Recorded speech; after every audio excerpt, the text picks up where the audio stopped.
Aloha, Ronnie Landis here. Welcome to another edition of the official Ronnie Landis podcast show. And I am also the founder of the Holistic Health Mastery Certification course. You can find more information about that at holistichealthmastery.com. And I'm excited to share yet again another incredible interview with you guys. And this interview was with a good friend and colleague of mine, Anthony Canelo. And I first met Anthony a few years ago in Los Angeles through a mutual friend of ours. And it was one of those interesting synchronistic moments in time where you don't know that somebody is going to become a very instrumental presence in your life, whether you know about it even in the encounter or not. It's just through the tracking of your life you realize the consistent occurrences of somebody showing up in your world make a big impact. And that's the way it was with me and Anthony. And I won't go into long stories about that because there are definitely some stories, but essentially this was a brother that I came across at the same age, basically, that I'm at, and someone that I saw just produce a prolific amount of content. Usually, people around my age, I'm 30, people younger than me a lot of times, or even older than me, they will tell me that they are very impressed with the amount of information and informational vehicles and content that I've put together. And that's great. But when I saw him, I was astonished because when I met him, he was like 25, 26, no, like 26 maybe. And he already had about 10 or 11 books published. And I was immediately like, oh, wow, this is a doer. This is a type of guy that gets lemons and immediately turns it into lemonade. Like, this guy has put together a great volume of content and has a great angle on a lot of these topics that I speak about, but just comes at it from a slightly different perspective, and I really appreciate that. And in this interview, we really go into a lot of the different aspects around the creative force of life, and really how to nurture and how to mobilize your intrinsic creativity, that life force that's residing within you that seeks expression, and the health modalities that we can use, that we can anchor into our lifestyle to express more creativity and all that kind of amazingness. So we go into a lot of different things in this conversation, a lot of things that I really feel are going to spark a lot of interest with a lot of people. And yeah, I feel like the best way to really expose you to this is just ending on that note and just jumping right into our recorded conversation. So without further ado, I'm going to introduce you to Anthony Canelo, and enjoy.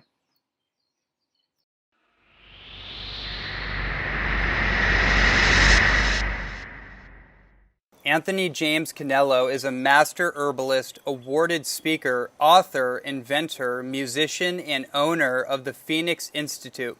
Anthony began his adventure into alternative health after a long-fought battle with insomnia and a rare nervous system condition known as POST-HERPETIC neuralgia. Afterwards, Anthony began consulting family and friends on natural methods to improve their health and well-being. Since then, his life has appreciably snowballed into a dynamic path of service, self-healing, and continuous education. He now lectures throughout the United States, has authored over 14 books, and continues to consult with people from all walks of life. Welcome to the show. Thank you. Glad to be here. Yeah, it's a pleasure and an honor to finally have you on here. I definitely had the intention to bring you on at the right time, and I guess that's now. And, you know, for everyone listening, me and Anthony have been friends for a number of years, and I want to let everyone know that there's a great YouTube video between us from last year when I lived in Sedona called The 7 Fundamentals of Health. And funny enough, you and me were both just watching that video just as kind of like a little refresher before the interview.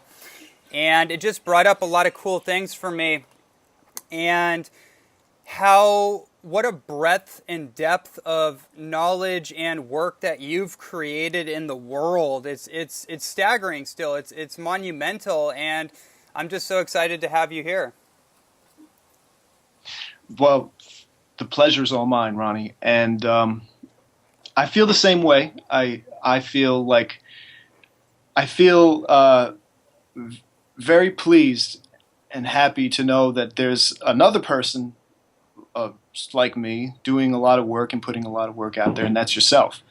And you're about my age too. So yeah, last year's interview was amazing. I must have rewatched it about 5 or 10 times since last year, and I really appreciated the dynamic that we had. We talk about a lot of the same things, and yeah, I'm since last year I've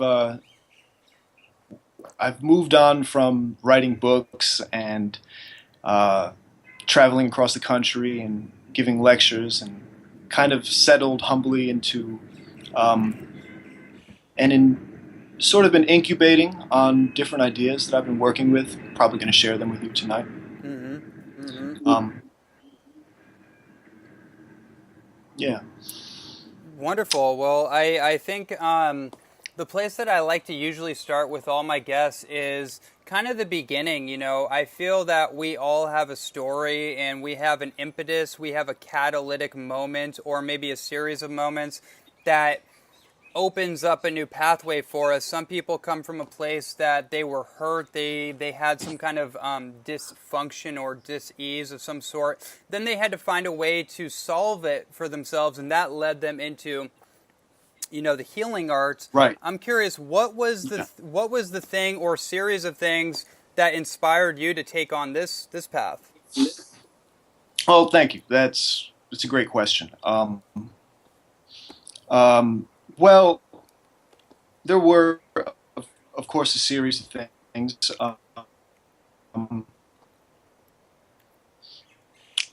Since we have about an hour, I'm going to try to develop the story a little bit better.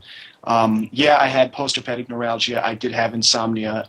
That was basically caused by me not taking very good care of myself, living a musician's life in New Orleans, and misunderstanding how I was eating, thinking, what I was drinking, what I was smoking. So that was that was sort of what broke my back. But before all of that happened, when I was 17, I decided, and I've never really been clear on why I decided to do it. I decided to just turn off my television and never watch TV habitually again. And that was the first thing that I really committed to for my health. And I'm sure that makes sense to your listening audience. Mm-hmm. Because I just sensed about me, I could observe the way I was so influenced by that little box that everyone watches. Like, you know, what I would think, even when I wasn't thinking and I would lay my head to go to sleep, I would, you know, the narrative that plays in your head that you don't want to play, it just sounded way too much like television, and I couldn't stand it. I was honestly I was bored with myself. I didn't necessarily hate myself. I was just just fed up with it. And in one day I threw it away. And later on let's see. So then I went to college and treated my body all kinds of bad. Had to leave college. Came back home, couldn't work, couldn't go to school because I couldn't use my hands. I had a nervous system condition in my hands that would prevent me from writing or typing or playing an instrument. I played guitar at the time. And so I would read, and I read everything that, not everything, I read every genre of book because I just, I was terminally dissatisfied. I read autobiographies, science, and eventually the things that I liked most were self-help books. Um, and kind of like the new science classics like The Secret Life of Plants by Christopher Bird. That was the first book that I read um, that changed my world. I wouldn't say it changed my life at that point, but I never looked at the world the same way when I found out that plants were alive, and that potentially everything is alive, which is the theme of that book. And so I kept on reading. I read Survival into the 21st Century by Viktoras Kulvinskas. I read Healing with Whole Foods by Paul Pitchford. And within reading The Secret Life of Plants, 2 years after that, my neuralgia was healed. And the funny thing about that is that it was modern medicine considers post-herpetic neuralgia irreversible, and I reversed it. And so from that point, I had a lot of knowledge. If someone, a friend or a family member would ask me, what can I do to help with my cold, my arthritis, my blood pressure, I would tell them, and sort of I filled the role of someone who was in knowledge of these things, and then caught a very lucky break with meeting a guy named Charles Walters. Charles Walters was the former owner of the Phoenix Institute, and he and I became friends. He counseled me, was in a sense a mentor for about a year and a half, and he was a really interesting guy, about 70 years old, but looked maybe 45. You know, guys like this. And he, unfortunately, one day he broke his back. He literally broke his spine slipping on some black ice. And he didn't know what to do about his business, so he let me run it. And then he became very pessimistic if he was ever going to be able to run the business again, so he sold it to me.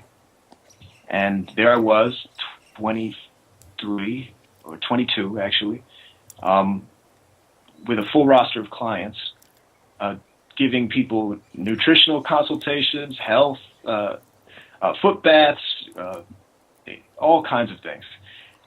And boy, I was sweating under my armpits, you know, because even if you know a lot, you have to feel like you know a lot. You know what I'm saying? So it took a while, and I think my shirts were sweaty for about a year. But I got over it, and it was one of the most beautiful experiences ever to just get over that and really take on a position of some responsibility and helping people with their health. I fell in love with it. And then because I was in such a comfortable place, and the money was coming in, and I was seeing results in people, and I had to some effect helped to heal them. It became one of the most beautiful periods of my life, and I personally believe that someone who's in a very balanced, centered place in their life is ideal for doing creative work. So I wrote a book, and it was actually easy. It was a simple, small book on folk medicine, and it went along in about 6 months, which was a long time for me. And then I kept on writing, and it was really to what later amounted about 3 years ago to 14 books, and 2 compilations. And I swear, Ronnie, it all seems like it was yesterday. um, but so I'm doing something very different now, but the hard work paid off and the skills remain. Mm-hmm. That's what I can say. You know what? That's a great point to emphasize a little bit. What I'm getting out of your story, and also what I'd like to just kind of communicate to the audience through our conversation up to this point, is that you mentioned something really important, was that even though you may know a lot, you have to feel like you know a lot, right? And that can be kind of Right. a learning curve, and also the evolution of one's confidence in oneself and having the conviction in their capabilities to do whatever they want to do, but especially when you have a certain amount of responsibility to help somebody who is in a situation where they need a new direction, they need a shift in their health protocol Yeah. or their psychological state or whatever have you. It's an interesting thing because I've definitely been in that position. I'm continually renewed in that sense of responsibility and deepening my own learning curve, and holding a bigger space for the people that I am working with, so on and so forth. But what I want to just emphasize and hand back to you on that point is that I come across a lot of people, not just clients or people that come to lectures and stuff, but just people in general that feel maybe disenfranchised. They feel terminally frustrated. They're not doing what they truly are called to do, and they're not being able to express that creative energy that you mentioned. And I feel like Sure. that's really the thing that subdues vibrant health long term. Sure. So what about that? Yeah, what about that? It What seems about that whenever we start talking, we end up here first. yeah. Whether it's the video last year or even in our conversations, it's a great place to start. What about that is, well, it's my opinion and strong belief that is it, I can't curse on your show, can I? Whatever. It's not appropriate. Yeah, well, It's the fine. first thing you have to learn to do is to unfuck yourself, Got because it. most people are living that way. For instance, you may I may know someone, or you may know someone who has leukemia, um, and they need to seek professional help, but also consider blood cleansing, blood alkalizing. But if you are still smoking cigarettes and carbon monoxide is in your blood, you're fucking yourself. So it's getting people to face that truth and take steps toward it is a real art. And I think you need to be more than just you need to have more than just conviction in yourself. There has to be, although the conviction is necessary, the confidence in being a teacher and being a leader. But you have to have some knowledge and be open-minded. You can't just be Donald Trump and think you know everything, because it can backfire. A lot of people, unfortunately, it's the part of the human condition, is that we respond. What was it, like 90% of people respond emotionally to advertising and not intellectually. Yes. People respond. Well, people respond to the 90% nonverbal in people, and that's a little imbalanced. Can you So that right there, that point you just made about the nonverbal communication and how we are essentially, I guess, programmed or influenced by that? Can we just drive that point real quick? definitely. Well, I think it personally goes back to people's parents. I'll take a psychological view on it. It goes back to the figures in authority that figures of authority people have in their lives. And people are naturally drawn to like a second mother or a second father or someone who has the ability to really reach nonverbal. And that's a beautiful thing to understand, because if you don't understand it, you will be chasing around your second mother or second father blindly. Um, so it comes down to the question is, what do I think power is? Not intellectually, not intellectually, but artistically, aesthetically. Like, what kind of people do I think are powerful? And obviously, the next question is, are they really powerful? Like, does Donald Trump really have $10 billion? You know what I'm saying? Like, Yeah, or yeah. So what I think you're alluding to is we are programmed, or we're influenced based on a superficial messaging. So we automatically, in Donald Trump's case, we see Donald Trump and we assume a sense of power and a sense of right, know-how. Like, he knows how to turn around the economy because he has all this money, so he must know how to make money for all of us, kind of thing, right? It's like people go to their fear and project what they assume right, about, in this case, someone like Donald Trump, or what somebody projects upon a doctor or a dentist and what they can do for them because they're essentially in a state of fear. Is that right? right, right. Yeah. So let's use Donald Trump as an example. Um, People like him, I think, whether they know it or not, because he's a billionaire, and people want to be billionaires. They want to be financially secure, and that's that's all well and good. But let's what if we have someone else who also is a billionaire, but to his credit, this other person has created more millionaires and more multimillionaires than Donald Trump ever could. So Right. he doesn't just have it all, but he has the ability to help people find their dreams, and that's that's a very rare kind of person. Um,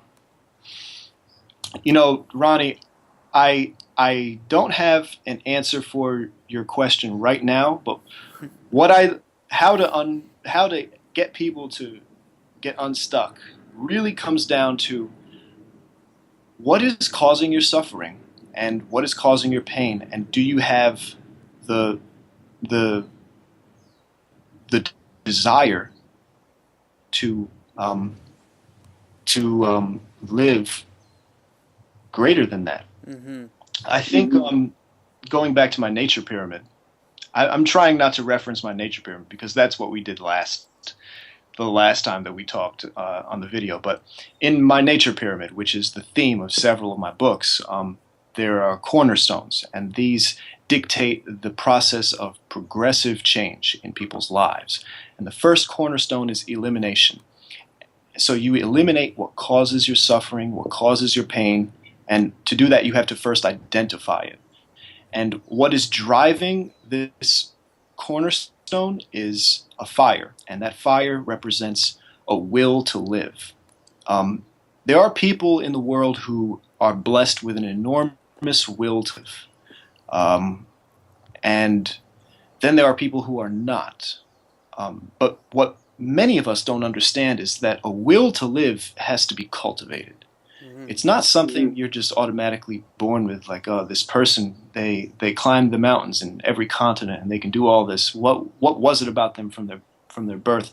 Maybe it was the fact that they realized they could change themselves, albeit slowly, but change themselves and create a greater desire to live and to live better and to live healthy and balanced and well, and to continually cultivate that desire every day. I think that may be my best answer to your question, but that's the best I can do. No, man, I'm so glad that you even brought that principle up. I sometimes will talk about the subtle death urges that arise in people. in terms of exactly what you're talking about, how to unstuck ourselves, how to get out of our own way and to repattern the behaviors that we operate our life from. And it's such a fascinating topic, but just this one point, I think it's really worth magnifying and amplifying just a bit for everyone to really get this, is that built within all of us based on a number of factors that, basically influences and programmings, let's simplify it that way. We have subtle death urges inside of us, and that can basically just be in the behaviors, habits, and thought patterns that subtract from our greatest potential. Let's just say that.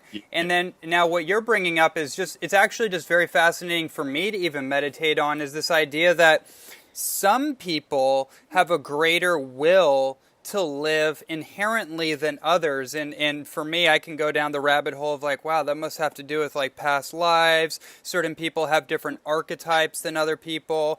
Some people may have a different adrenal capacity for producing the adrenal hormones that can actually get them up and going. They don't have as much fear as other people, yada, yada, yada. But I'm going to come back to that point, is that what you're saying and what I'm feeling this right now, it's why I think I'm driving this so much, is that some people have a greater propensity for willpower inherently than other people. But does that mean that that is necessarily the deal? That some people that say they didn't have the motivation as a young child, they didn't have the support or encouragement, can those people too develop that same propensity for life as other people? Absolutely.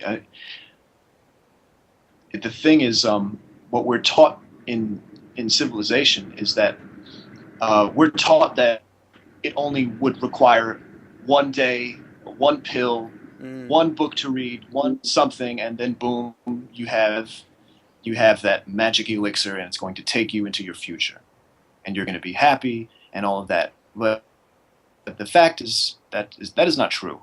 What is true is that even if you put in 10 minutes or 15 minutes of work,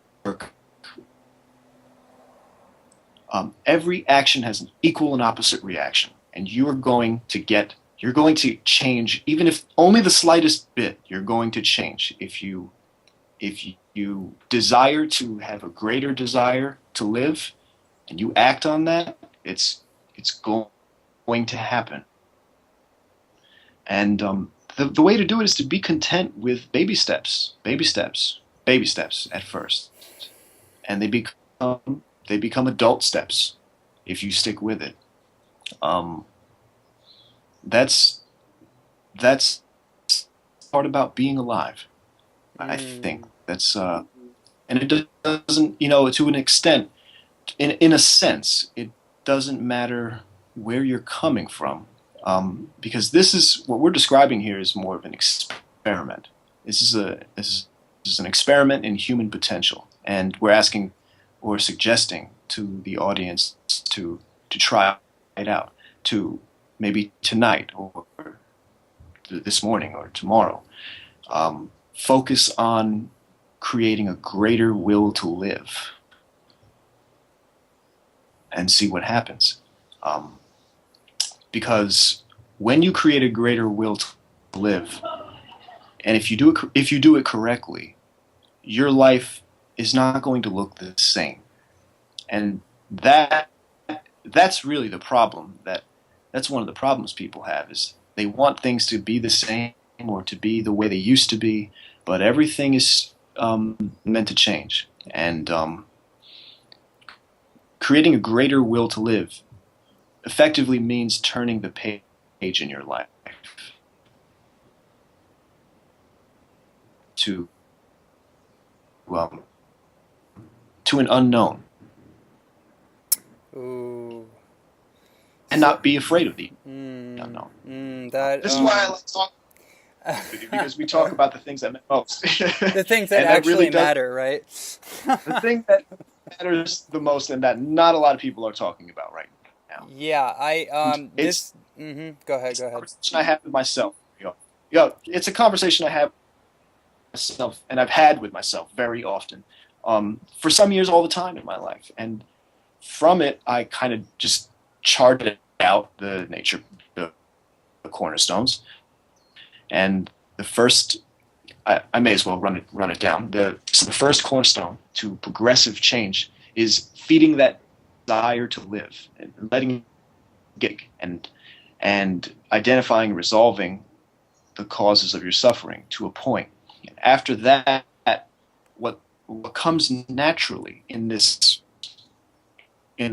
process of evolution is you start to question your world, because after all, the world is starting to change.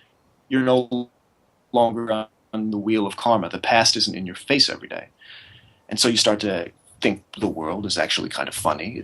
I see it differently today, and the second cornerstone is called evolution. Evolution is looking at the world and deciding what is not, what is and what is not right for you. Because there's a big world out there with a lot of people, a lot of options, from exercises, and prayers, and foods, and mantras, and teachers. And we have a right to choose what is right for us. That's part of being alive, you know. So to recap, from elimination, identifying the cause, what's messing us up, and then finding out what our options are and what is right and what is not right for us. That's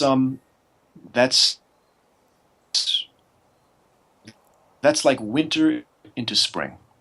In winter, we're going to clear the ground, freeze everything over, prepare to start fresh. And in spring, we sow the seeds of our self-education, our education on life. And the third cornerstone is called hygiene. Hygiene is actually comes from the root meaning of hygiene is to maintain the conditions of health.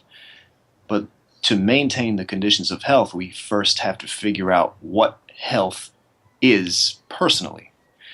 And we do that only through the second cornerstone, or evolution. And so hygiene is sort of like the summertime when the plants are starting to grow tall and strong. Because in hygiene, we now know what's right for us. We know what we should and should not do.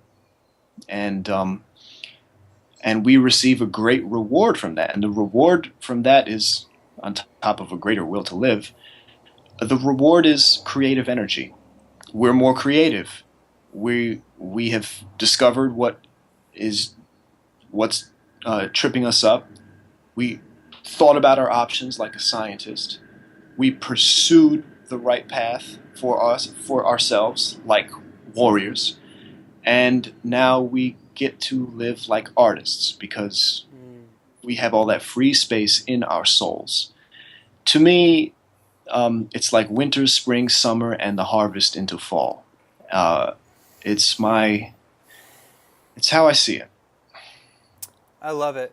I love it. And it's a mirror of my own personal meditations and philosophies. And, you know, where this is leading my thought process as I look at the time, and I assume where a lot of listeners might be at with this is they might be totally vibing with this train of thought, but also kind of thinking like, all right, how can I cultivate an art of nourishing life force, so to speak? That's my own language anyways.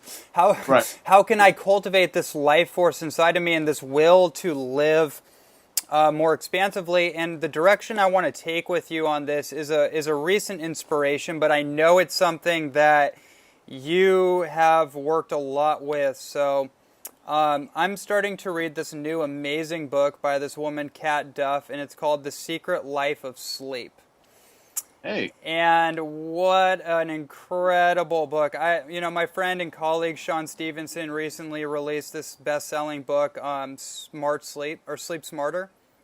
Yeah. and which is based on mostly the science and the clinical research on sleep and all that great stuff. Not that we necessarily need a database of research to convince us that sleep is probably important.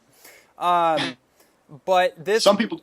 some people, well, that is true, and and this book though goes to a different angle. It does provide a lot of the scientific validation, but then it goes into more like the folklore, the passing down of oral traditions and written traditions on the different practices of different cultures and civilizations in their sleep dynamic, and they didn't just have this like linear, you only sleep once a day kind of deal, right? They didn't Right. even do it necessarily as a health focused practice. It was a natural rhythmic orientation to one's own experience. Obviously, rising with the sun, sleeping with the fall of the sun, as the saying goes. But it goes way deeper than that into the areas of exploring the world of sleep. And so the thing I want to just kind of pass on to you and let you just run with it is how vital is sleep, not just for the physiological and neurological aspect, but for the expansion and maybe the clarification of our creative endeavors. Hmm. If there's, is that Many ways to answer that question. okay? I'm trying to answer them quickly because we don't have that much time, and I could talk a lot about that.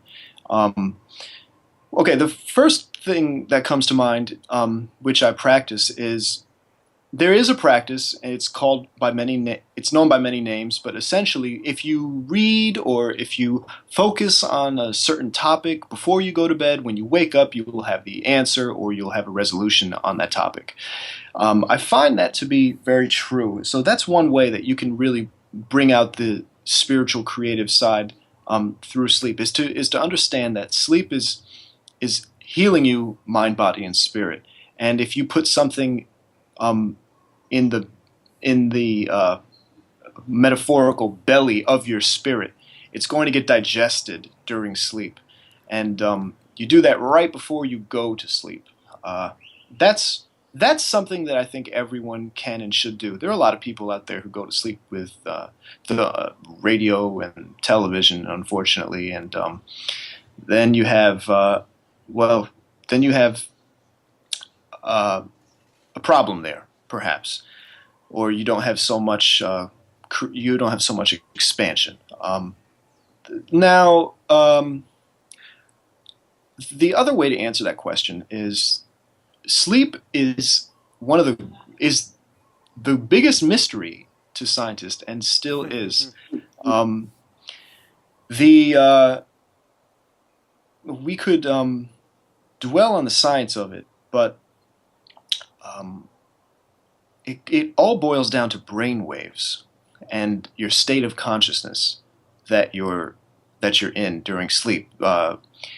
There's science that shows that if you don't have a certain amount of deep sleep or REM sleep or delta, theta, then you're not really healing the way you should be. Your cells aren't fixing themselves like they should be. So sleep is something. It's obvious that you're healing in sleep,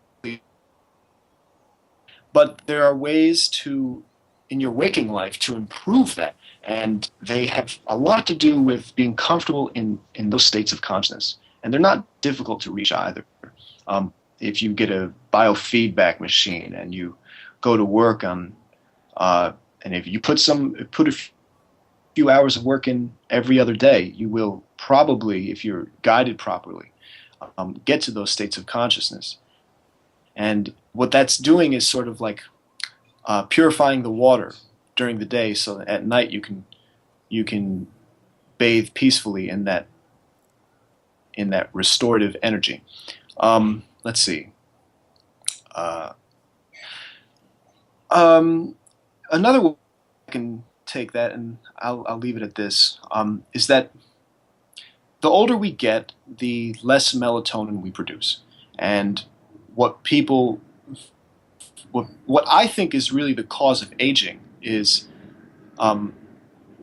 an inability to restore ourselves during sleep the way we used to do when we were 5 or 6 years old. I'm I'm pretty convinced that that's one of the biggest causes of aging, or premature aging, or disease, is that we don't know how to heal anymore, and sleeping is healing. So we can take whatever level of sleep you're at. Maybe you sleep really. Maybe you sleep very well. You go to sleep all night and you fall asleep right away. Maybe you don't sleep at all. It doesn't matter whether you fall into A or B category or anywhere in between. The the ability to heal yourself has a lot to do with how deep you go in your brain and how healthy your body is. So um, something that you can try to do that's a little out of the ordinary is uh, I like using a heavy blanket nowadays. It's about 60 pounds. My blanket weighs about 60 pounds. Wow. And Huh. I also have, and what it does is it puts the muscles into a resting state. They don't move. Also, I have blindfolds that completely cover the eyes, and I have earplugs, and I have grounding sheets, and I have a canopy on my ceiling that cost a pretty penny, but is my baby. And the canopy shields you from 99% of all radio frequencies, and it's sort of like transparent. It's made of stainless steel. It attaches to a grounding rod. And you can kind of figure out the rest. And I got that. I should plug them, I guess, on lessemf.com. It's a canopy, and it just drapes over your bed if you have a bed, or it'll drape over. So this canopy you're talking about, essentially what it's doing is it's displacing or it's pushing off dirty electricity. Exactly. Mm-hmm. Yeah, and it really works. You can test it, and if you sleep in it, it just it's quieter in there. Mm-hmm. Mm-hmm. So there's Um, no noise pollution, in other words. No, no, not about noise. It's quieter when your nervous system Uh-huh. is getting less stimulus from the Right. environment Right. than it normally is, and especially if you live in New York City, which I do right now, you get an enormous amount of that. Um,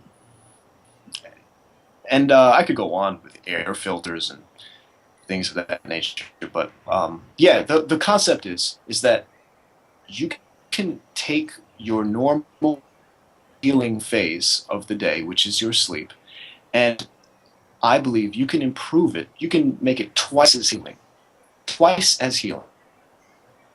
Um, and that's a rare privilege to give yourself. And it's one of the I I think now, and I'll probably always say that that's one of the most important things you can do on a healing path is to amplify your sleep. Mm-hmm.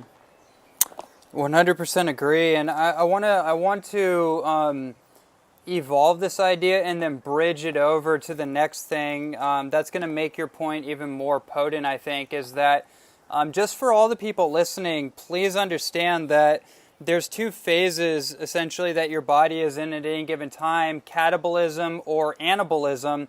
Catabolism is defined as like the breakdown of your cells or detoxification, digestion, whatever. Essentially, it's a breakdown. So whenever you're awake, you're in a state of oxidizing stress. You're breaking down on some level. And then when you go to sleep, that's really the only time that you're anabolic, meaning building up, growing, repair, rejuvenation. And so Right. one of the things about that is that it's not just about the different tools and technologies, and obviously they're part and parcel, but it's also, in order to get really, rapid eye movement sleep, REM sleep, delta theta state sleep that you're alluding to, that really deep rejuvenative sleep, it's not just about what you do before and during sleep, it's actually how you live your life during your day, correct? Absolutely. Absolutely. You So, can do an experiment and eat a whole lot right before you go to bed and see how well you sleep then. And then you can not eat 5 hours before you go to sleep and see how well you sleep. And you have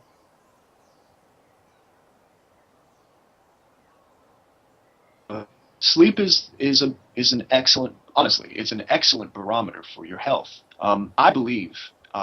I really believe that when you have dreams of flying and you have these fantasy like dreams, I think it's because your body is so happy that it's healthy and it's strong that you feel like you're flying.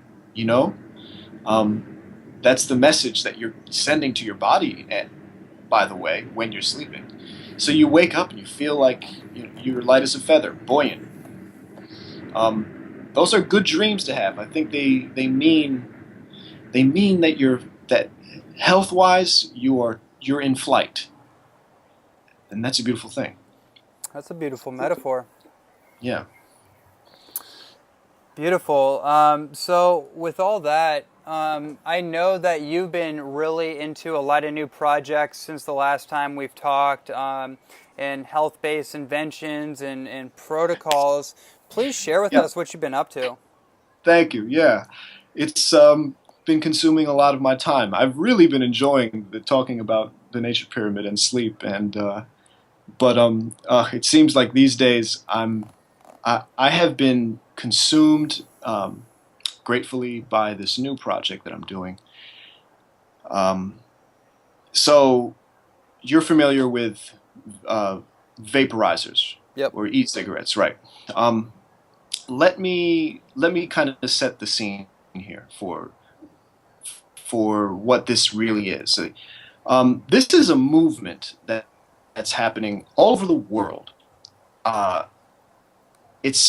The industry is increasing about 200 to 300% per year.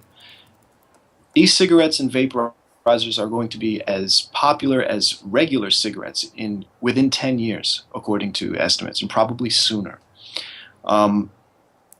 There are, as with anything that grows really fast and any new trend, there are always detractors. People saying that that these juices are dangerous for your health, more dangerous than cigarettes. But let me just offer some insight. And I've done some research to boot that you can find at the website that I'll give at the end of the talk. The vaping, or using an e-cigarette, is healthier, less expensive, more practical, and better for the environment than cigarettes. Better for the environment because one of the leading, if not the leading cause of pollution in the ocean is cigarette butts.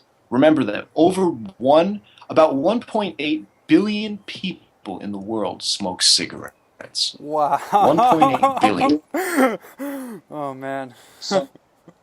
So we have that. So if everyone smoked one cigarette today and they threw it in the ocean, you'd have 1.8 billion filters in the ocean.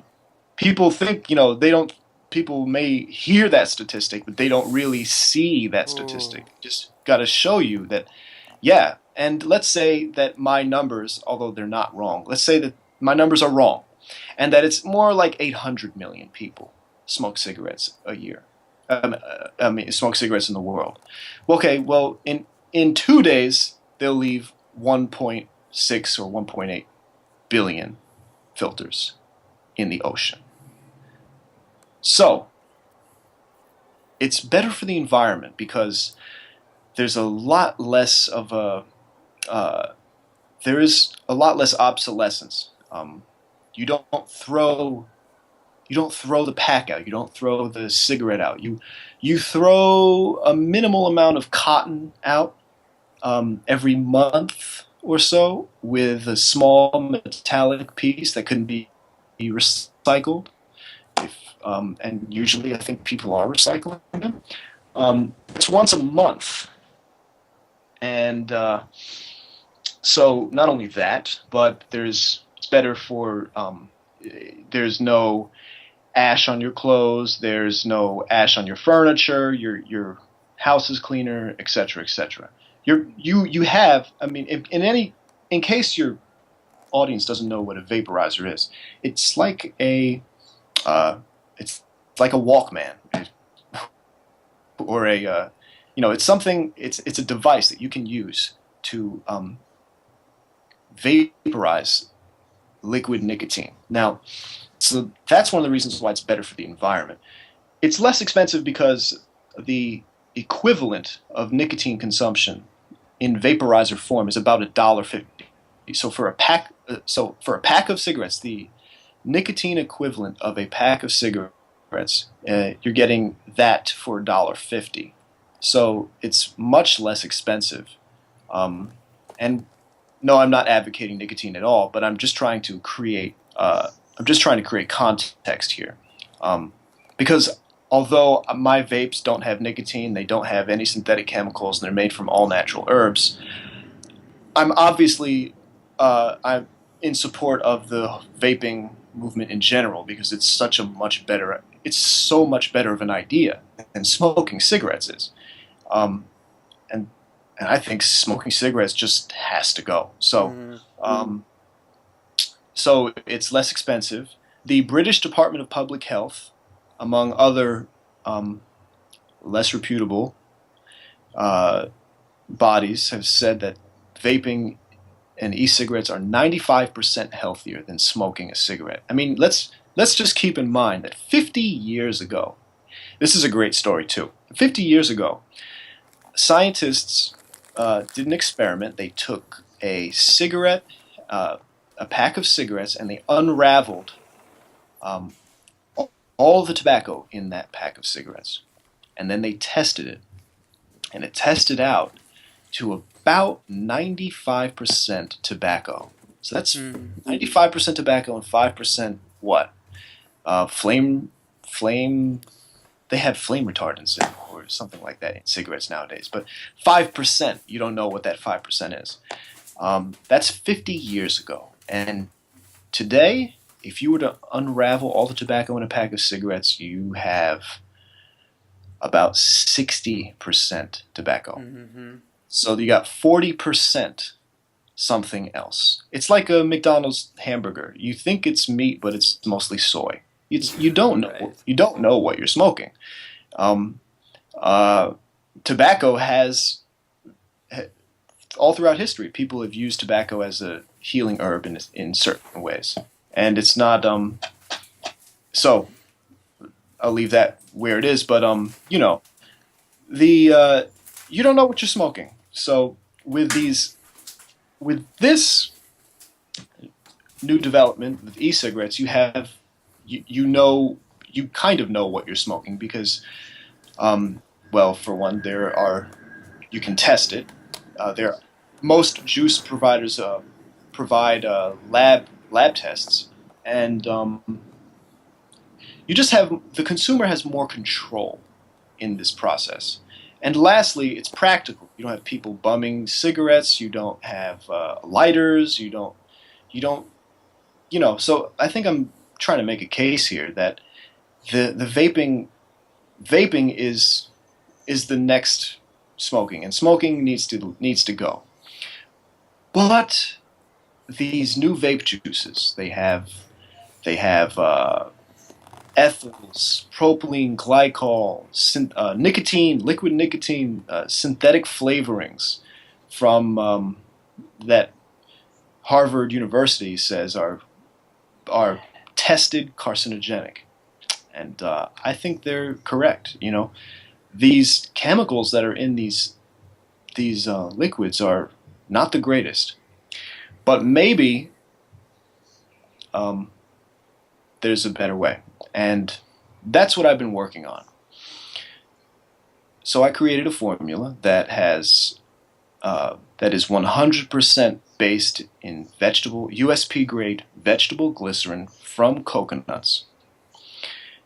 It has herbal teas, essential oils, and I use the real herbs from an organic source when I make them. And my flavors, I have about 25 flavors on the market, from cinnamon to ginseng, eucalyptus, garlic, basil, oregano, vanilla, lemon, cacao, and it has my driving motivation with this project is that I am convinced that my formulas, though I know they have health values. I mean, I've seen it in the winter when me and my family and friends had colds. I gave them oregano vaping and garlic, and people said it really helped them. Like, I know it works, but my driving force is there's such a huge potential for this to catch on, and there's such a huge potential, moreover, for improvement. I mean, no one has vaporizing a medicine is something that you just don't see. So it really just swept me off my feet. And I've been working on the project. It's called 5-to-1 Formulas, 5:1, or the number 5:1 formulas.com. And yeah, that's what I'm doing, Ron. Yeah, I think that's an incredible concept, and the context you provided was brilliant, and to conclude it with this idea of what you've created out of a very epidemic problem, a habitual problem in our society, in one of those unfuck me kind of situations. Ooh, did I just say that? Yes. One of those solutions is definitely this kind of thing. And even, there's an oral fixation component. There's obviously a nicotine component, a vitamin B deficiency component interlaced with the habituation of smoking chemical tobacco, yada, yada, yada. But what you've done is you've taken herbal wisdom and folk wisdom, which is one of your trademarks. You're into folk technology. And you've created it into a modern day technology that's accessible by everyone.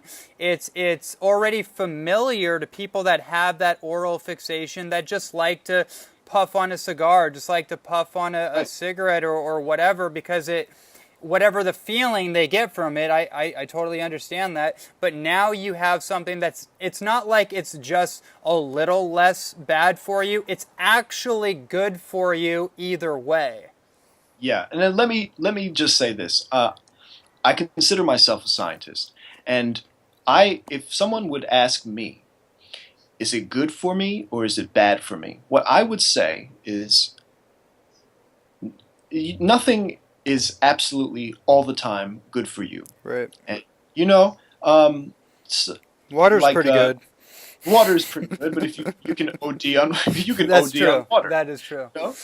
And I'm glad that's a good example. You can OD on water, but water is great for you.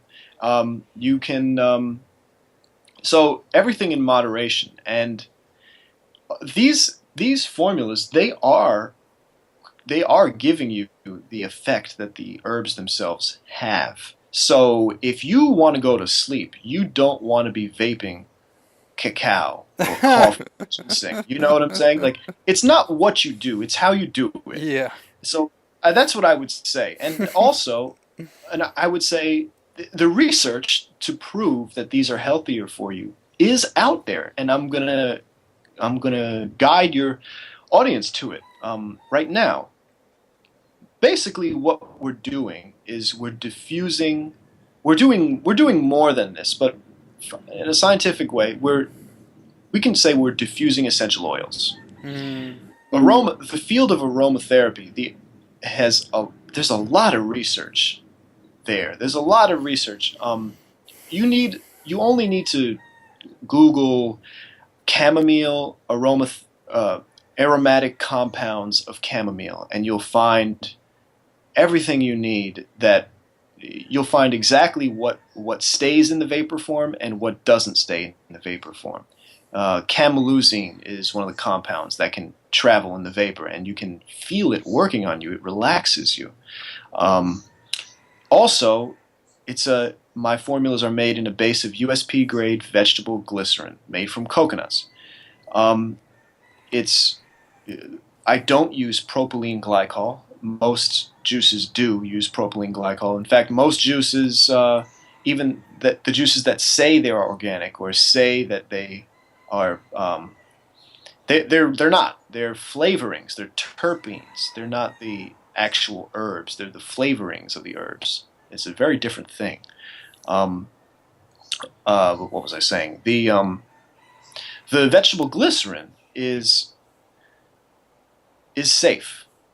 So says this this country, every country in Europe. The countries in Europe that have banned propylene glycol, and there are many of them, have not banned vaporizing vegetable glycerin. Vegetable glycerin, if you don't know, is used as a preservative and an extractant, and it's a sugar alcohol. It's called a polymer, and it's 1% water, and it just is a container, chemically, a safe container for these kinds of compounds. In fact, most tinctures that you buy or many tinctures that you may buy in Whole Foods or in a health food store, they have some percentage of vegetable glycerin in them.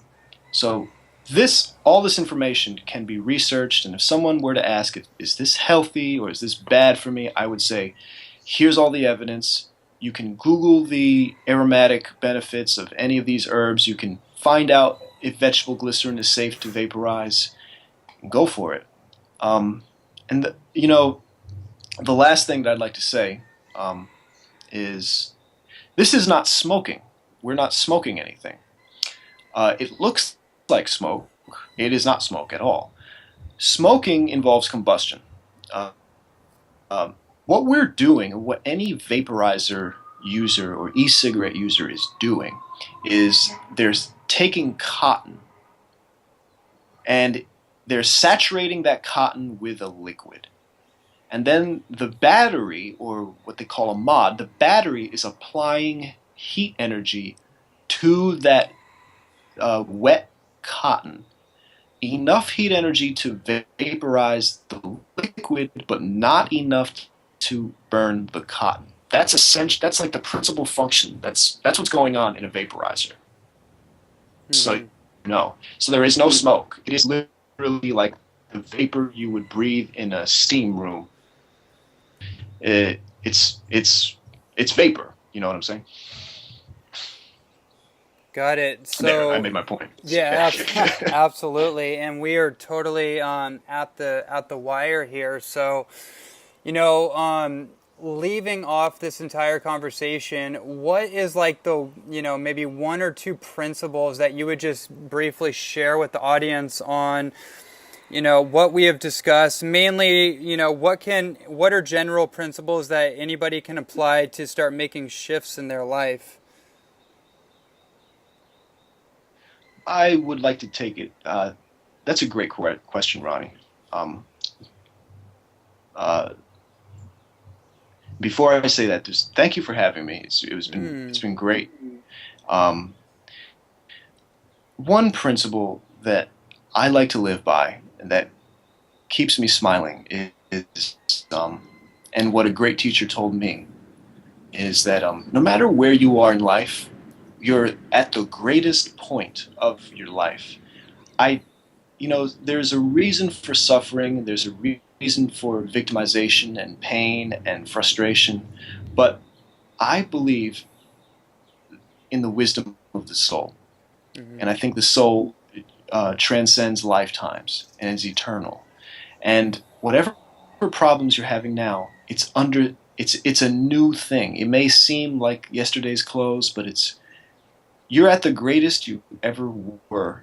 No matter what happens, you're even if it's a very slow path of evolution, it is nonetheless a path. You can't escape evolution. So I think that's something good to leave with people. if a lot of people, including myself, have down on ourselves for not, not being what we want to be, what we think we should be. But life is an adventure, and every tomorrow is a you are someone new in a way. So that's one thing that I would say, and another thing is I really in my own life encourage myself to put away the past and to turn the page. A year and a half ago, I was very busy writing and working the wellness center thing, and I was very content. Had my own little nest, and everything was going fine with me. But I had reached a point where I realized I'm done. I'm done with it. There's something. Yes, I could continue to help people, and I probably will in some way. But there's something else beyond today that I have to see, I have to be. And some people, I look forward to changing, and I just encourage the audience to try to do the same. We're on that slow curve of evolution, and every day we're different, and to embrace that and to say today I'm going to do something entirely new, because I could be entirely new today.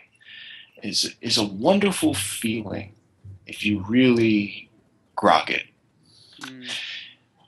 That's my message. Oh, thank you so much, and I really appreciate you being on the show and sharing your wisdom and your life experience. It means a lot. And with that said, where are the websites and the resources that people can find out more about you and the work you're doing? Sure. My website for books is anthonycanelobooks.com. Anthony Canelo, like the boxer, Canelo, books.com. My website, my main website is thenaturepyramidphilosophy.org.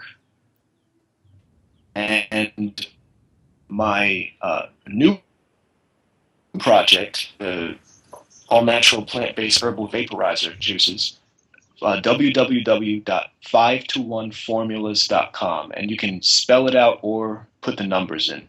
Matter. 521formulas.com. And thank you, and I look forward to talking with you again soon, I hope. Ron? Absolutely. Everyone listening, thank you guys so much for tuning in to another episode of the official Ronnie Landis podcast show and hearing from our amazing guest, Anthony Canelo. Please check out his links and the great work he's doing, especially with the vaporizer, the herbal vaporizer technology. And by the way, all of you listening, just as in case you didn't catch it, this man has written 14 books, okay? And so there is a lot he has going on in terms of what he's sharing. So go to his website, go to Amazon, type in his name. I mean, just get immersed. That's really all I want to say about that. And thank you guys so much for tuning in. Until next time, aloha.